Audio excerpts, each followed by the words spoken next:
Okay, ladies and gentlemen, this is the Mezcal Mule. All right, look at the garnish on top of that, looking all dank. Woohoo! Get some cucumber slices in there, okay? Ooh, look at the cucumber going in, all right? And then we're gonna squeeze in some fresh lime juice, okay? And then we're coming behind and we're gonna muddle this. We can get all supercalifragilisticexpialidocious up in there. Then we drop in some ice, okay? Hit it with some mezcal, and from the top of our voices, we shout YOLO as we add ginger beer, all right? Come behind with a little passion fruit puree. Gorgeous. All right, and now we can do a little bit of agave nectar. That's right, homeboy. We taking this mezcal with lots of twists. Shake, shake, shake.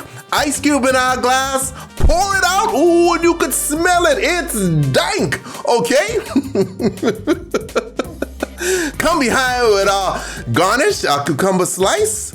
Gorgeous. For all your drinking needs, tipsybartender.com, and remember to submit your recipes to us on the site. Stay tipsy, my friends. Stay tipsy.